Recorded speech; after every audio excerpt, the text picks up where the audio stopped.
Subscribe कीजिए learn fit दर्शना channel को और बेल आइकन को दबाइए लेटेस्ट वीडियो सबसे पहले देखने के लिए। नमस्कार बच्चों, मैं आपके हिंदी की अध्यापिका दर्शना। बच्चों, आज हम इस वीडियो के माध्यम से कक्षा 7वीं के लिए गुंजन पुस्तिका का दूसरा पाठ यह मेरा यह मीत का इसके प्रश्न उत्तर हम करेंगे। तो उससे पहले आप सबसे मैं पूछना चाहती हूँ कि आपका स्वास्थ्य कैसा है, क्योंकि अभी कोरोना महामारी का संकट जो है जो टला नहीं है और मैं भी कोरोना पॉजिटिव हो गई थी। और आप सबका प्यार और दुलार, आप सबकी दुआ से मैं बच पाई, क्योंकि बहुत ही सीरियस कंडीशन हो गई थी मेरी भी, ऑक्सीजन की कमी हो गई थी। पर आपका प्यार मुझे आपके बीच फिर से ले आया है और आप सभी का धन्यवाद करती हूँ, बहुत ही शुक्रगुजार हूँ, क्योंकि मेरे बच्चों ने मुझसे पूछा भी कि मैम कैसे हो, तो अभी मैं ठीक हूँ और आप सबके बीच आ गई हूँ। तो आपको भी अपना ध्यान रखना है, अपने परिवार का ध्यान रखना है, क्योंकि अभी ये संकट टला नहीं है।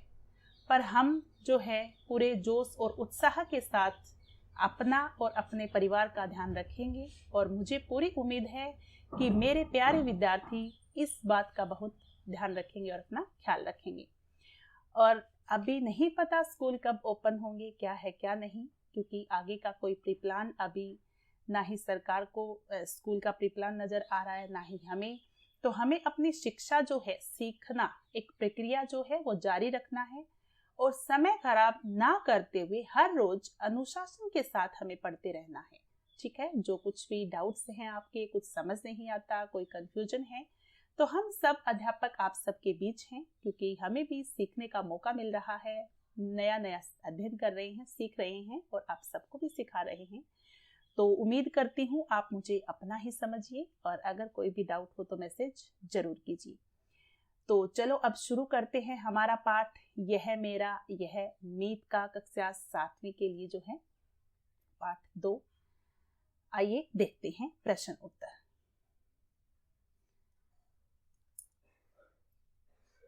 तो यह मेरा यह मीत का एक बहुत ही अच्छी कहानी है। इसके लेखक हैं आचार्य हजारी प्रसाद द्विवेदी जी। ठीक है, आचार्य हजारी प्रसाद द्विवेदी एक बहुत ही जाने माने और महान लेखक हैं, जिन्होंने हिंदी साहित्य में बहुत ही कृतियां लिखी हैं। तो यहाँ पर इस पाठ में क्या होता है वो बताते हैं कि उनके जीवन की ही एक घटना जो उनके शिक्षक जो हैं उन्हें हमेशा सुनाते थे कि ज्ञान जो है हमेशा कि ज्ञान बांटने से बढ़ता है और उसमें कभी कमी नहीं छोड़नी चाहिए। कि यह मेरा और यह मीत का जिस प्रकार कहानी का नाम है कि वो दो दोस्त थे, जो कि कहानी हमने पढ़ी है, दो मित्र थे। तो अंत में क्या हुआ कि लेखक जो हैं वो बताते हैं कि एक मित्र गरीब था और एक अमीर था, और अमीर था जो बोलता था अपने पापा को कि अगर मैं पढ़ पा रहा हूँ तो मेरा मित्र भी पढ़ पाना चाहिए, और उसकी सहायता करता था। और एक दिन जो गरीब मित्र था वो बहुत ही बड़ा राजा का मंत्री बन गया। तो अंत में बता देती हूँ छोटा सा शीर्षक क्या था इस कहानी का, कि अंत में क्या होता है कि जब वो मंत्री बन गया तो उसका बेटा पढ़ता नहीं था, निठल्ला बन गया था, और व्यापारी जो मित्र था जो अमीर था वो व्यापार करता था, उसका पिता, तो वो भी एक व्यापारी बन गया था। तो उसकी सहायता भी एक दूसरे की बीच में, कहानी के बीच में, जो आपको पढ़ने को भी मिली है, इस पाठ में पढ़ा भी है आपने। ठीक है, वो वीडियो भी मैंने डाल रखी है, आप देख सकते हैं। फिर उसके बाद अंत में जब वो मंत्री बन जाता है, अपने मित्र के पास लेके जाता है कि मैं दुविधा हूं, मैं मेरा बच्चा पढ़ता नहीं है, तब वो समझाता है कि अगर आप थोड़ा थोड़ा ज्ञान करके पढ़ेंगे, कि ऐसे इतना ज्ञान कि यह मेरे लिए और यह मेरे मित्र के लिए, तो आपके पास ज्ञान का भंडार हो जाएगा, आप बहुत बड़ा ज्ञानी बन सकते हो। ठीक है, तो उसके मित्र के बेटे को समझ आ जाता है कि किस प्रकार कि वो 6 साल बाद अगर मिलेगा उससे तो कितना बड़ा गुणी और ज्ञानी बन जाएगा। तो उसकी आंखें खुल जाती हैं, वो अपने पिता को बोलता है कि पिता अपने राज्य में चलिए और आज से मैं पढ़ाई शुरू करता हूँ। इसी बात पर हमें यह सिखाया गया है कि हमें भी ज्ञान को छोड़ना नहीं चाहिए। ठीक है, ज्ञान ग्रहण करते ही रहना चाहिए।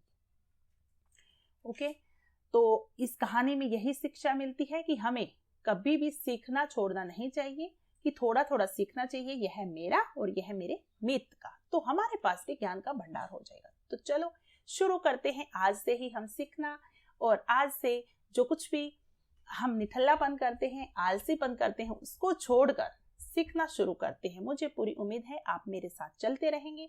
मैं जैसे ही वीडियो डालूंगी आप उसको देखेंगे और सीखेंगे। ठीक है, हिंदी का सिलेबस तो हम चुटकियों में ये यूं खत्म कर देंगे, आपको पता भी नहीं चलेगा, आप सीख भी जाएंगे।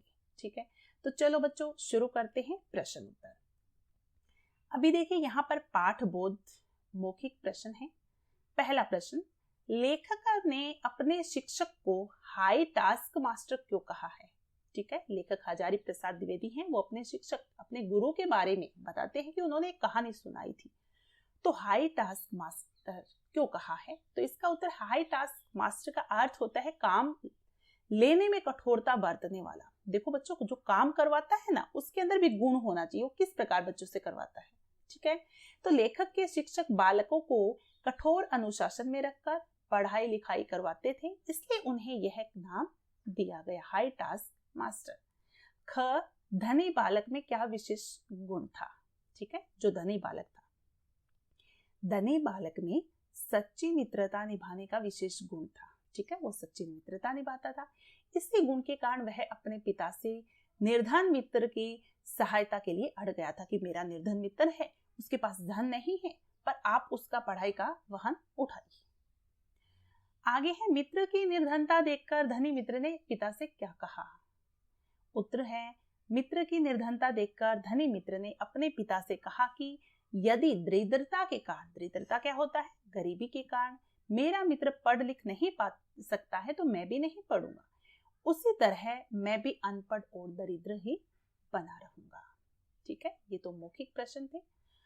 अगला घ है, निर्धन मित्र राजमंत्री के पद तक कैसे पहुंचा? निर्धन मित्र अपने धनी मित्र से आर्थिक सहायता पाकर निरंतर प्रगति करता गया। ठीक है, वह नाना प्रकार होते हैं, अनेक प्रकार की विद्याओं के प्रकांड पंडित के रूप में प्रतिष्ठित हुआ।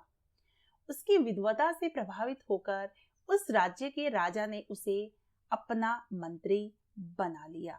ठीक है, उसे क्या बना लिया? अपना मंत्री बना लिया।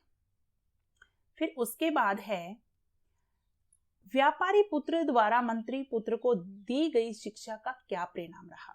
ठीक है, व्यापारी पुत्र ने मंत्री पुत्र को क्या शिक्षा दी?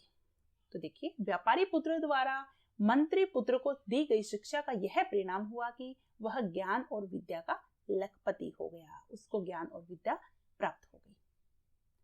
तो बच्चों, ये तो थे मौखिक प्रश्न। अब हम आगे बढ़ते हैं लिखित प्रश्नों की तरफ। तो आइए देखते हैं। कह, व्यापारी मित्र का व्यापार नष्ट कैसे हो गया?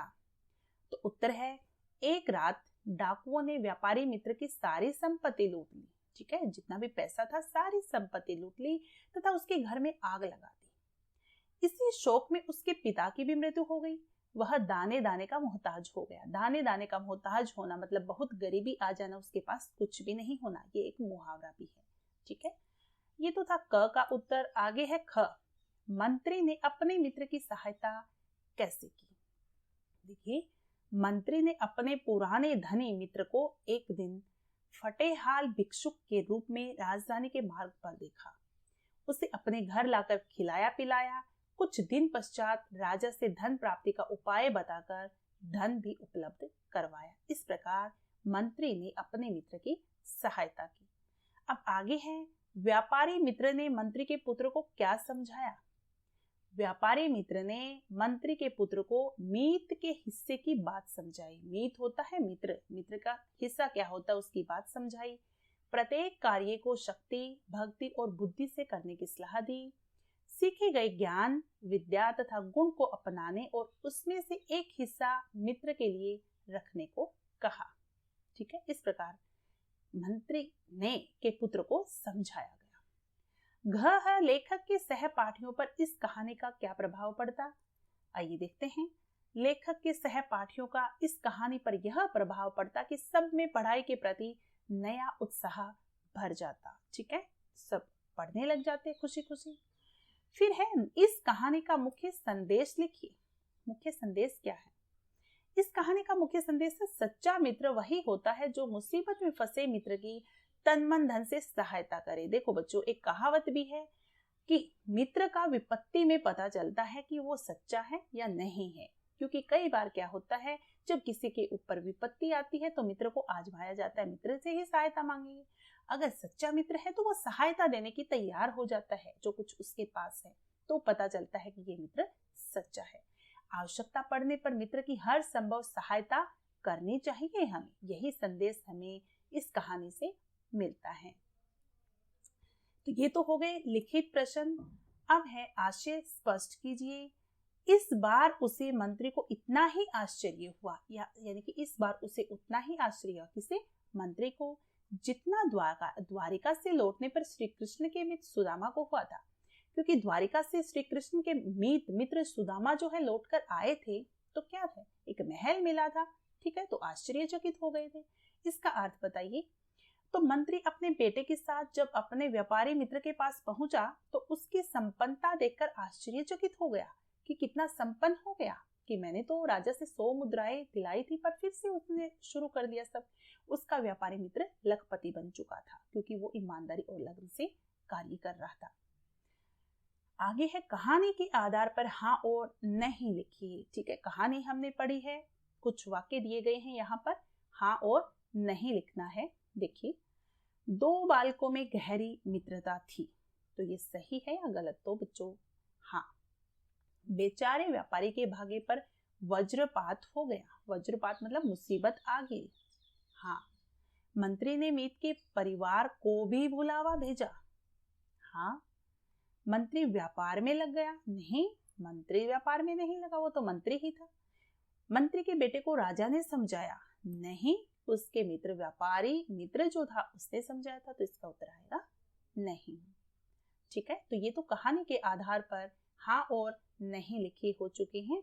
अब आगे हम देखते हैं सही विकल्प चुनकर सही का निशान लगाइए। तो देखिए, गांव के 2 बालक जिनमें गहरी मित्रता थी एक दूसरे को क्या कहकर पुकारते थे? तो देखो बच्चों, कहानी में हमने पढ़ा है गांव के दोनों बालक जिनमें गहरी मित्रता थी एक दूसरे को मीत कहकर पुकारते थे।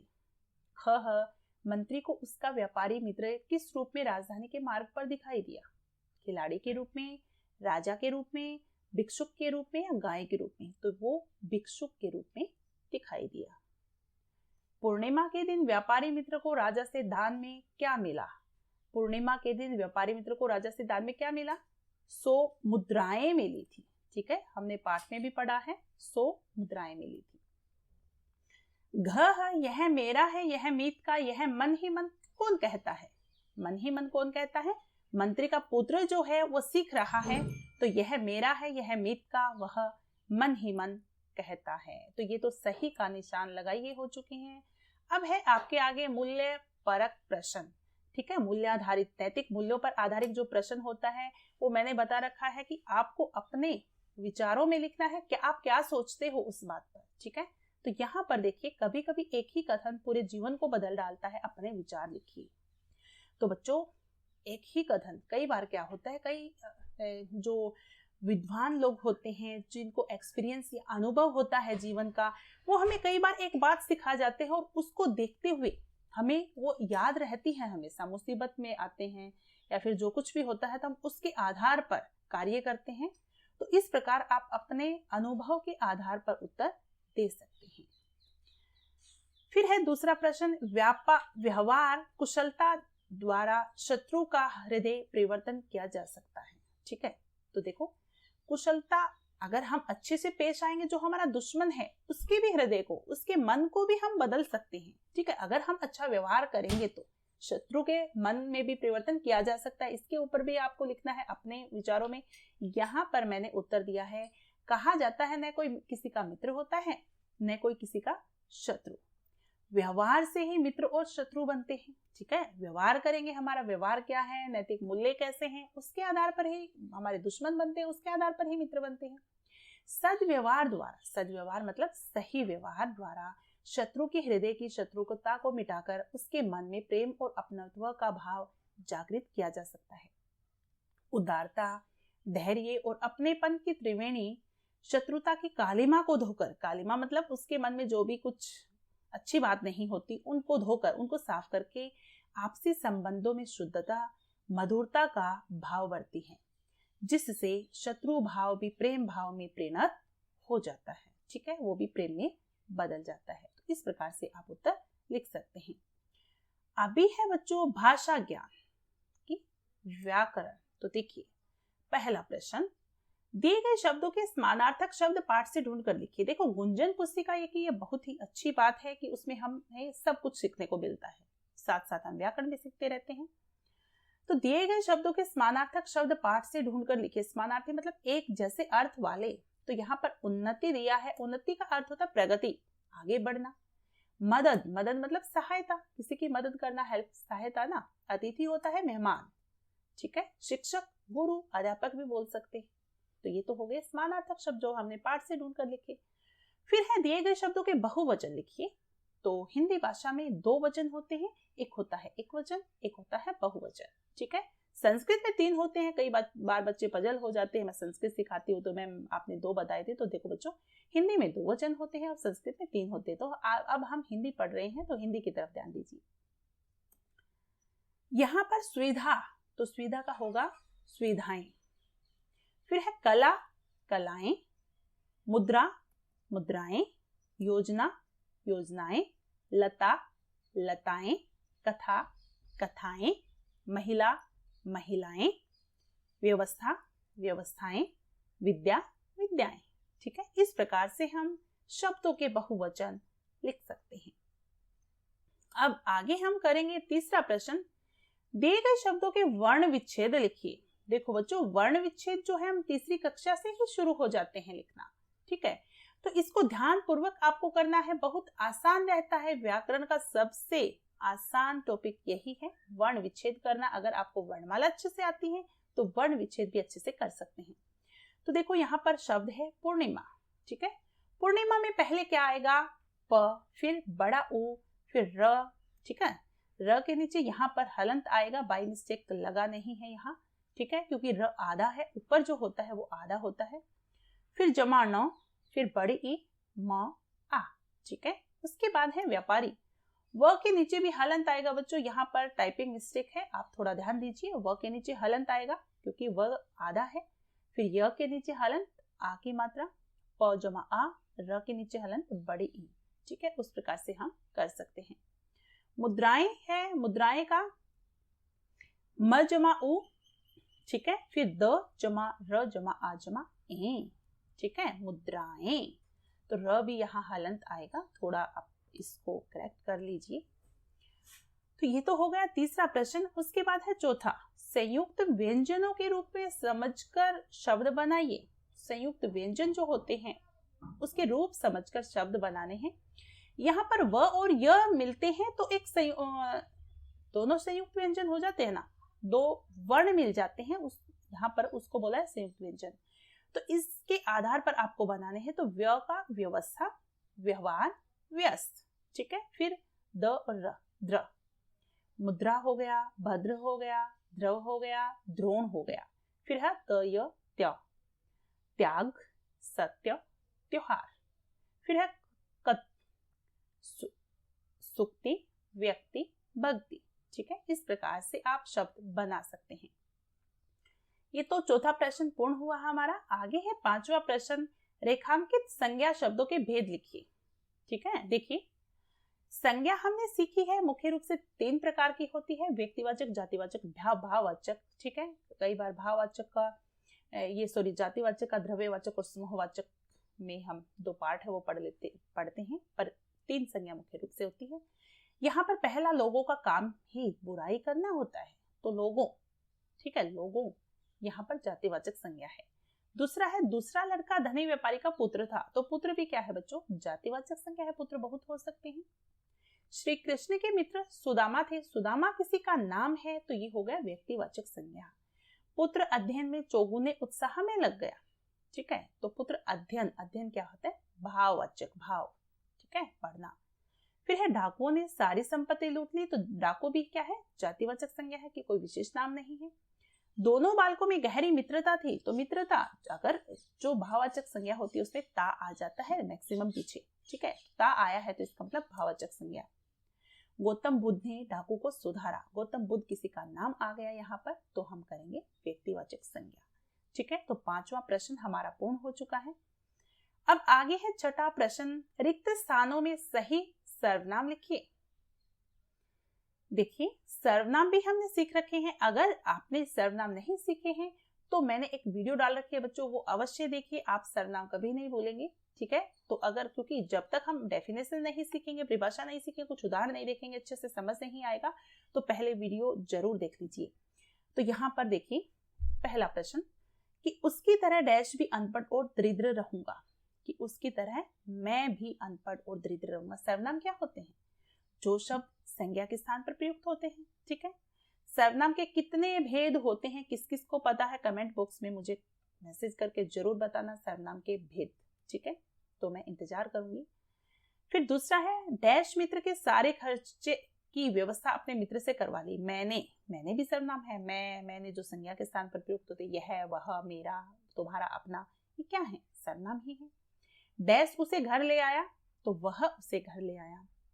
फिर तुम अपने पिता के विषय में बताओ, ठीक है, तुम क्या है? सर्वनाम है। मंत्री को मित्र की याद आई, तो वह उससे मिलने उसके नगर पहुंचा, ठीक है। तो वह क्या है? यहाँ पर सर्वनाम है।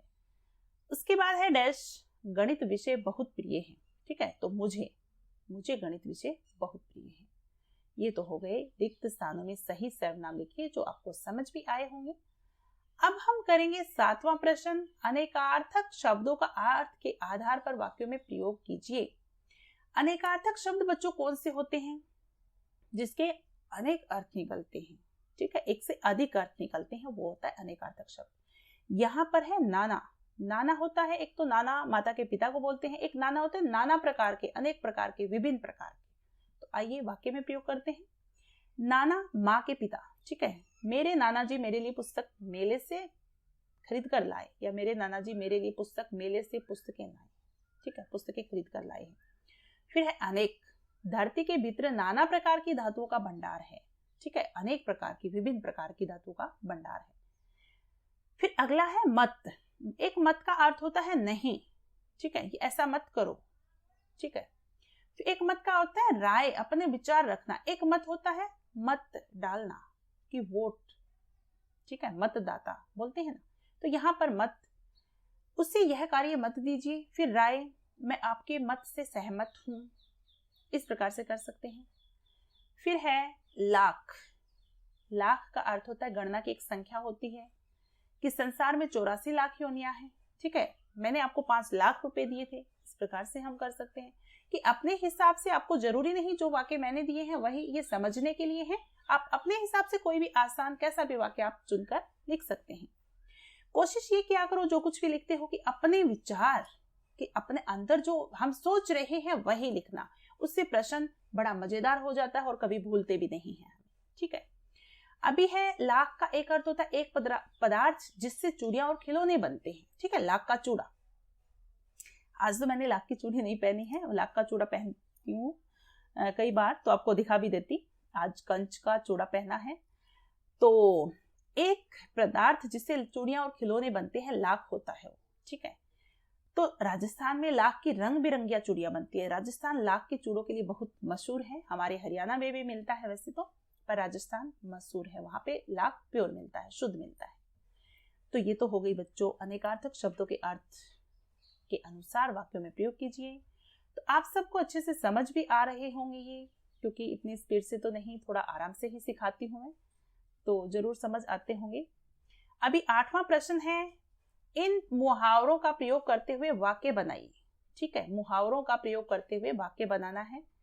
तो देखिए, कह हाथ बटाना, ठीक है, मुहावरे बहुत पसंद होते हैं बच्चों को, तो वो आ चुके हैं अभी। हाथ बटाना, हम कोई कार्य करते हैं तो बोलते हैं कि थोड़ा हाथ बटा दीजिए, उस मेरे काम में हाथ बटा दीजिए, या फिर थोड़ा अपने काम में मैं हाथ बटा दूंगा, इस प्रकार से। तो कह हाथ बटाना, कि मैं घर के कामों में माँ का हाथ बटाती हूँ, कि सहायता करती हूँ, ठीक है, इस प्रकार से। ख है दाने दाने को मोहताज होना, जिस प्रकार हमने प्रश्न के उत्तर में भी पढ़ा था, मैंने बताया था कि ये एक मुहावरा है। तो मेरे मित्र के घर में पहले 10 नौकर चाकर थे, लेकिन आज वह दाने दाने को मोहताज है। इस प्रकार से अपने हिसाब से वाक्य में प्रयोग कर सकते हैं। ग है मुंह लटकाना। मुंह लटकाना, कोई उदास होता है तो मुंह लटका लेता है ना, तो उस प्रकार से राम मुंह मत लटकाओ, जाओ बाहर खेलो। ठीक है, कोई बच्चा मुंह लटका लेता है तो हम बोलते हैं आपने मुंह क्यों लटका रखा है, आज उदास कैसे हो, तो इस प्रकार से। ठीक है, तो ये तो हो गया इन मुहावरों का प्रयोग करते हुए वाक्य बनाइए। 8वां प्रश्न हमारा पूर्ण हो चुका है। तो बच्चों 8 ही प्रश्न हैं ये भाषा और विचार के, तो आप सबको समझ भी आए होंगे। तो ऐसे ही सब चैप्टर की वीडियो मैं लेकर आती रहूंगी और आप देखते रहिए। और अगर आपके किसी मित्र को सहायता की जरूरत है तो जरूर ये वीडियो शेयर कीजिए, क्योंकि आज की कहानी जो है उसका संदेश भी यही है कि हमें तन मन धन से ही सही, कि अगर धन नहीं है तो तन से मन से सहायता अपने मित्र की करनी चाहिए, वही सच्चा मित्र होता है। तो आप भी अपने मित्र के साथ एक शेयर जरूर कर दीजिए वीडियो को, और लाइक तो बनता ही है भाई। वीडियो देखते हो तो लाइक अगर नहीं करोगे तो मुझे कैसे फिर आप मोटिवेट करोगे कि मैं आपके लिए वीडियो बनाऊं। ठीक है, सब्सक्राइब तो आपने कर ही रखा है, अगर नहीं किया है, कोई विद्यार्थी आज नया आया है तो जरूर कर लीजिए। यहाँ पर हमारे हिंदी और संस्कृत की सभी वीडियोज आपको मिलेगी 6 to 10th क्लास की, तो जो कि आपके लिए बहुत महत्वपूर्ण है। ठीक है, तो आज के लिए हम इतना ही करेंगे। वीडियो अंत तक देखने के लिए आपका बहुत बहुत धन्यवाद। नमस्कार।